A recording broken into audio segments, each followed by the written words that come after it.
Oh, ito importante sa align natin ay safety dapat. Oh, yan oh, tikita nyo tong mga handlebar niya. Ayan oh, gas-gas na oh.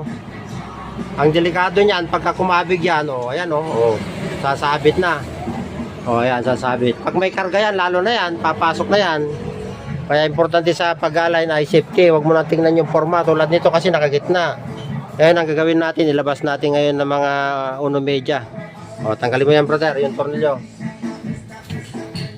Ayan ang mahirap sa mga masyadong mapormang motor eh. Tinitingnan yung forma, hindi yung safety. Napakahalaga yung safety sa mga motor. Secondary na lang yung forma. Kaya i-adjust natin ngayon to. Ayan o, babaliktad ka nito ha. O, ayan o, tutok na tutok o. I-adjust natin ngayon to. O, ngayon, ilabas mo yung brother ng ano, kahit mga uno media. O. Ang tendency lang nito pagka nilabas mo ng uno media, mag-off center na, konti pa, mga 1/2 pa. 1/2. O, ayan na o. Hindi na tapat. Tingnan natin sa harap ngayon. Oh, ayan na oh, hindi na nakasentro oh.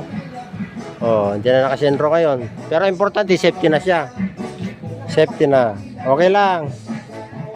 Oh, safety na siya, malayo na oh. Oh, malayo na, malayo na. Okay na. Safety alignment, safety. Hindi lang puro ganda, dapat may safety rin.